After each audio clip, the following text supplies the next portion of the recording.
Oh, hey, what's up, everybody? Welcome to the House of Insanity. All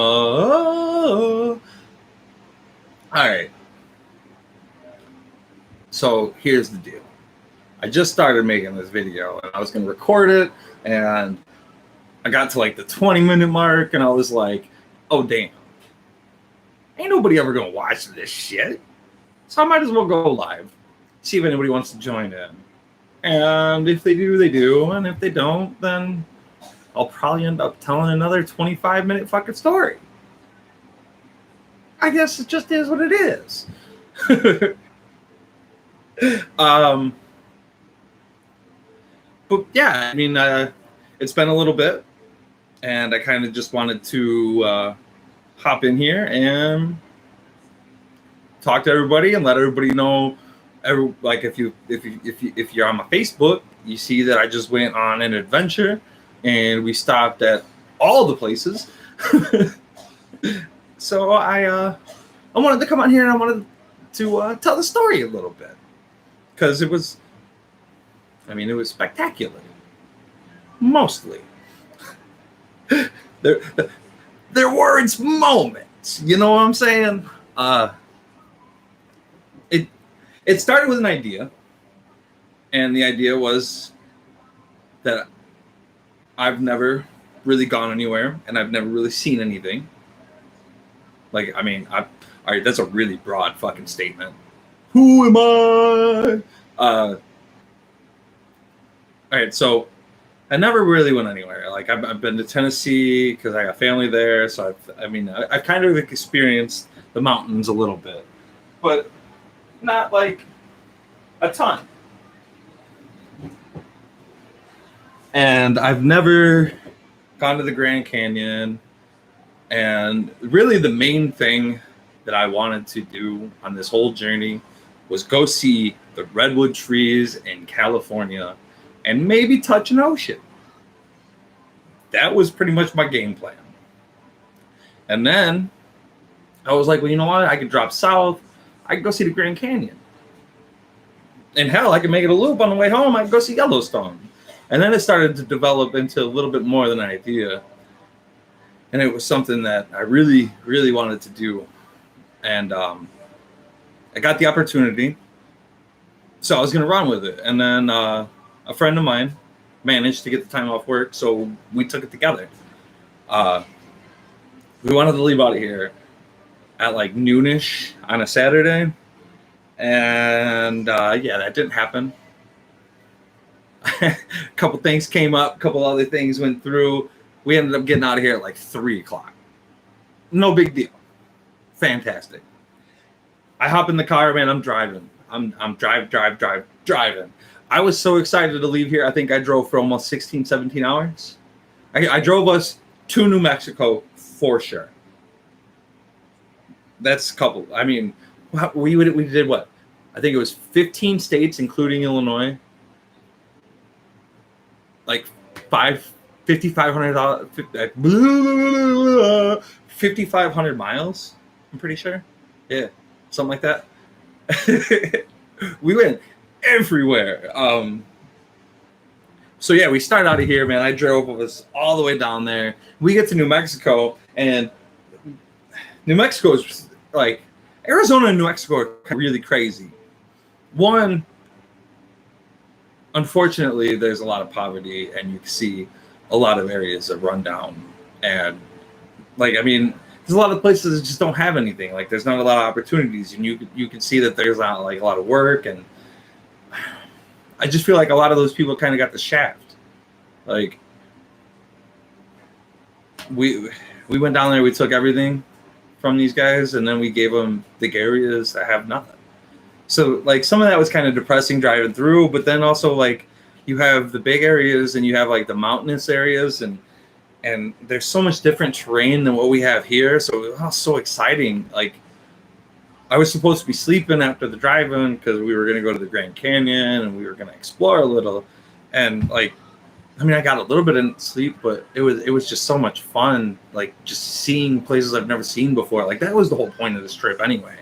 Drive through the night, get out there where we've never been before, and now it's daylight. We can see all the shit that we're going to see. Really, like New Mexico is really cool. Just like how it was so different. Like when you first get in there, like over by Texas, it was kind of like flat and like a couple trees, not really much going on. And then you kind of get more in the middle, and it gets like real hilly, kind of mountainousy, I guess. I don't really, mountainousy is not a word, but whatever. And then it kind of like flattens out again. So you're on like that side of Arizona, it's kind of flat, and then you get over by the Grand Canyon, and that just starts going up. Like more on that side.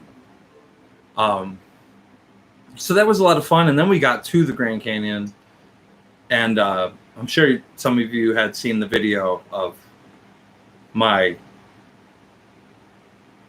fake dying video, but if we're going to be realistic, man, that shit probably was not close to being fake. I really fucked up. When we got to the Grand Canyon, it was so beautiful. Like you think of the Grand Canyon and you're like, oh, it's a hole in the ground. It's so much more than that. The landscape looking out over the canyon itself is just fantastic. All the different colors, and the time we were there, it was afternoon. It was fairly later in the day. Like it wasn't sunset, so like you didn't get like that, but it kind of was too, because the mountains kind of like on the other side kind of gave it like a real orangish glow, and it was just so beautiful. And you look down and you're like, oh, I see oh no, that's just a ridge. Like, man, it's so deep. And just to think that it was forged by a river, like I don't even know if that's a true story. Like when you go and look at it, you're like, that someone dug that shit. Not like someone, but like gods. You know what I mean? But yeah, no, it was perfect. All the way up until we found the path. Well, I had seen it and I told him, I was like, dude, there's a path. We can go down. We got to go down because I'm crazy. So we went down. And to the first checkpoint on the way down, it's like 1.5 miles. And on the way down, man, I think I was just too excited to really realize what I was getting into. There was one really cool part where we were walking down, and my buddy Sam, he was like, hey, look behind you. So I turn around and I look, and there's a flat fucking wall. Like 10, no, that's not even a lot of stories, like 30 stories. Like, it's just a flat rock wall, dude. Like, it was rather intimidating. I turned around and just kept walking down. Like, it was so cool, though. Like, just seeing this stuff. But we didn't bring any water. And that turned into a real problem. Because out there, it's I guess a dry heat, they call it. And it was already kind of taking my breath away. Ooh, the Grand Canyon took my breath away. Fucking literally. But on the way up, I almost didn't make it. I ran into some fantastic people. Dee and Katie, father and daughter from South Carolina, and they were over provisioned. They had extra water, and when they ran into me, I was taking a break, and we kind of just had a casual conversation because slow and steady wins the race. That's the way I seen getting out of there, because I knew without water, I wasn't going to get far if I rushed it. They were kind enough to offer me water, and we had a nice conversation, and I'm quite certain they literally saved my life. So if we can go ahead and shout out Dee and Katie, thank you, down at the bottom. Everybody say that shit. I don't care if you follow me or not. But say it, because they saved my life. So then we get out of the Grand Canyon, finally climb out of that hole in the ground, which turned out to be one of the 7 layers of hell. We get to the top, and I had to take my shoes off, so I'm trying to put my shoes back on. My legs both cramp up. And I look like one of them fainting ghosts, man, just standing there on like staggered legs. And I beg my buddy to go get water. As he goes to get water, this elk comes by as I'm sitting down there trying to massage and work these fucking massive cramps out. This elk walks by and just grazes right over like 20 feet from me. I was like, damn, never seen an elk before. Grand Canyons and elks, baby. And then, so I leave him, her, didn't have no antlers. Leave her, finally make it over by the car. I'm making a sandwich. I just almost died. Got to get some water in me. Got to get some, fluids. Got to get some minerals or food or whatever the fuck comes from that energy. And 3 elk come walking by, probably within 12 yards. 3 of them just do. It was so cool. Never seen elk before, and these motherfuckers acted like we was best friends. Like, I mean, I didn't pet them or nothing, but they just wandered right over next to us. So the Grand Canyon, fantastic experience. Most of it experience from out of the body, but whatever. It was still great. So then we go on and we're like, all right, cool. We're going to drive through Vegas. Big mistake. We didn't make the mistake of stopping, but my friend wanted to. And reluctantly, I talked him out of it. And I feel like I robbed him of an opportunity that he wanted. So I have to get him back out there. But at the same time, the best we could have done in the situation that we wanted to do with the keeping traveling was find a parking spot, find a casino, have a drink or two, gamble, and leave. I did not see that as an option. I told him, if we go here, we're going to need a hotel because I'm not going to be able to find the car, because I'm not going to have a couple drinks and leave the casino and come home. Well, continue on. I'm going to need a day here to party. And we both agreed to continue. And I still feel like I robbed him of an opportunity that he really wanted. But we continued on and we went to go see the Black Mailbox it's in Nevada. I thought it was New Mexico, but it's in Nevada. It's in the middle of nowhere. And it's so dark. Like, you get out there and you're like, because we had GPS on it, you're like, GPS just ends. It's like, all right, you're here. And you're like, no, I'm not. So you are, though. You're there. You just have to, there's like a little driveway area. It's not for the mail. I mean, it might be for the mailbox. I guess the mailbox would have had to have been for something. But yeah, so you get there and it's pitch black and there's the alien mailbox just there. So you turn off the lights of your car and you just look up. And it was probably a little more magnificent than the Grand Canyon was. Because here we can see stars. Out there, you see stars upon stars upon stars. Like, you can see what people say when it goes on and on. Here, I knew what stars were. I know what they look like. But damn, I wish I can go somewhere with less. Maybe even higher in the mountains and see the stars. Like, that's almost a new goal. Actually, the new goal is to go see a manatee in Florida, but whatever. So the mailbox is really cool. It's kind of nothing, but it's still really cool. You know, the aliens and shit. So then we hop back in, man. We truck on. Got to make it to these redwoods. So we get more mountains. Dude, California is like all mountains in that area. Northern Cali, all mountains. Pretty scary roads, to be quite honest with you. I probably wouldn't let a lot of people drive me up there. It was kind of nerve-wracking. But then, I mean, maybe if you're there more often, it's a little less. But yeah, it was a little nerve-wracking. And we got there, and the first day we seen what we thought were redwoods. And they probably were like one of the 3 versions. And then we went to a place called Patrick's Point, and that's where we seen the ocean for the first time, both of us. And at Patrick's Point, no, Patrick's Park or something, there is a place called Palmer's Point. And I was very, very excited to find that because, well, you know me. So that was great. Palmer's Point, and I touched the ocean. And we ran into this fantastic couple there that I did not catch their name. They were older, and they were there watching the seals who were sitting on a rock. So they let us use their binoculars for a bit, and we got to watch the seals with them. And then they showed us the path to go down and touch the ocean. And they told us, welcome to Humboldt County. This is God's country. And I thought the same thing, but probably not for the reasons they thought.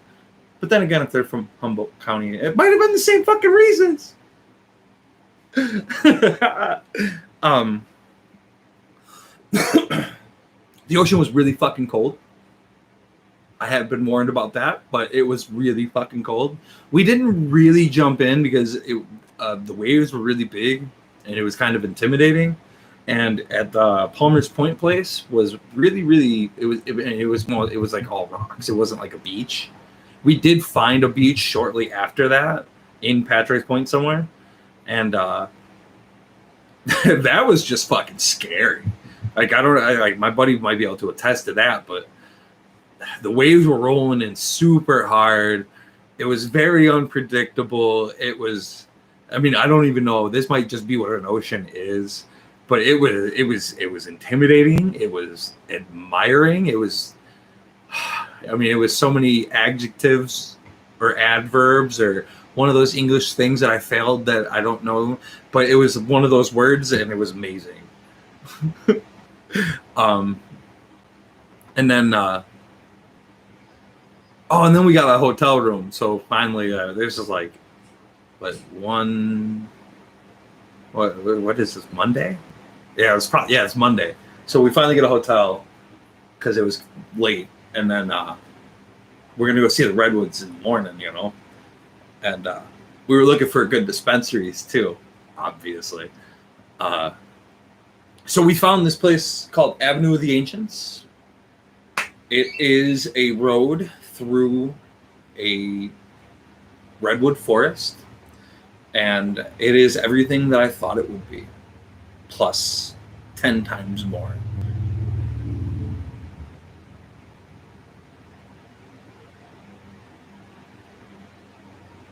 That looks like something that needs to be deleted. Fuck that comment.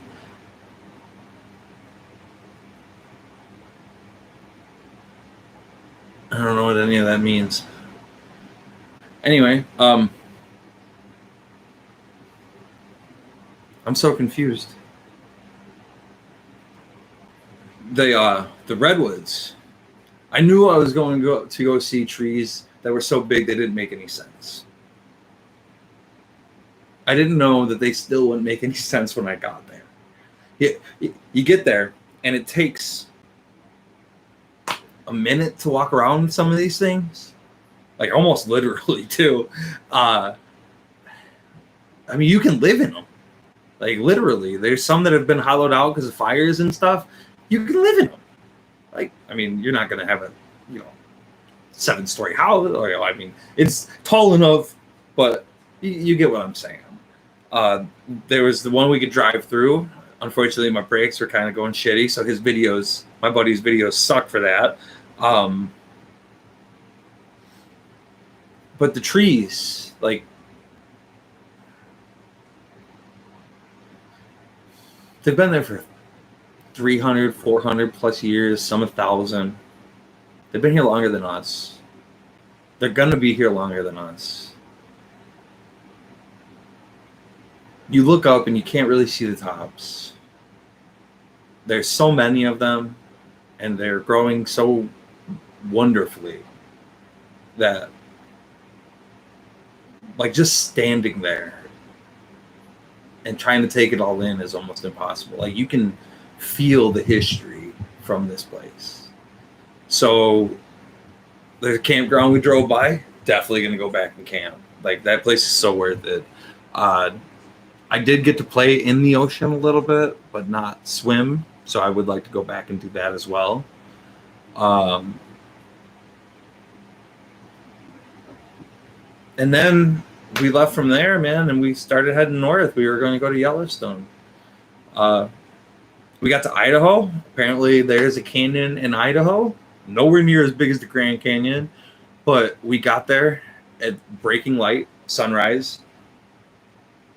It was incredible. I had just woken up, man. He slammed on the brakes and pulled into this place, and I was like, "Whoa, what are we doing?" And then you see this fucking hole in the ground, and the sun's coming up, and dude, it was a great place. It was fucking. I think that was like the coolest thing we've seen in Idaho.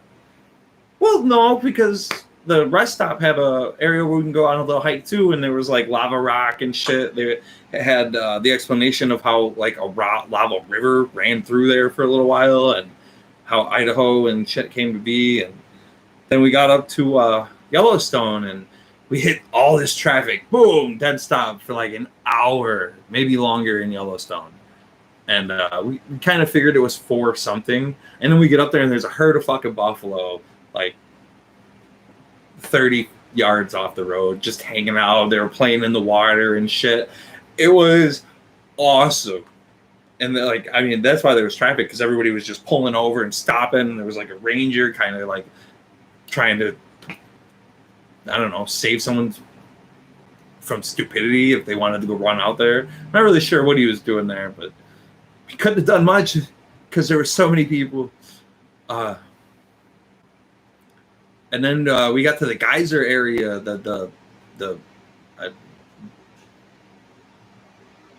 don't know what you call it, the geyser area. And there was this one spot where it had like a couple little geysers, blah, blah, blah, blah. And there was this fucking buffalo who was, you got a path that goes around, and there's a geyser in the middle, right? Path around, geyser in the middle. Buffalo is here. And there's people walking next to this dude. No cares in the world. I was like, nah, I'm good. That buffalo stands up and comes at you, ain't shit you can do about it.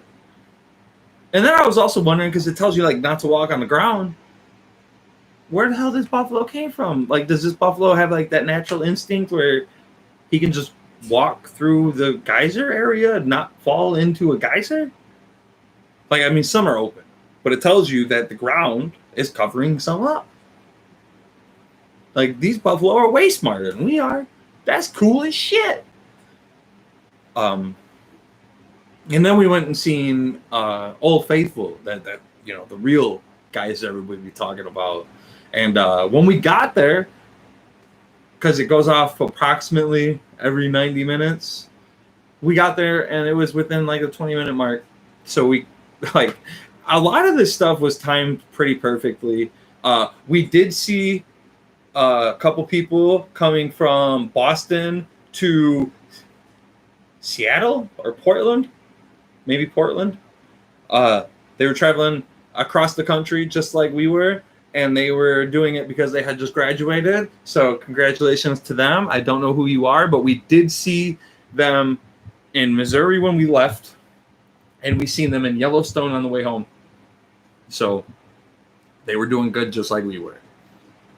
And then on the way out of Yellowstone, I mean, we seen like some really awesome rapids, some really, really beautiful rivers. The mountains are the greatest, probably beautiful thing to look at, especially if you're leaving them. On the way out, we seen a bear. There was a bunch of people pull over on the side of the road, and we were trying to figure out what it was. And there it was. There was a fucking bear.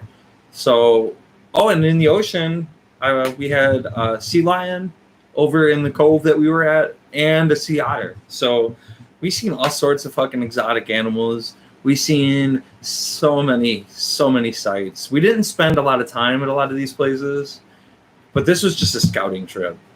And that gets me into what I want to do next.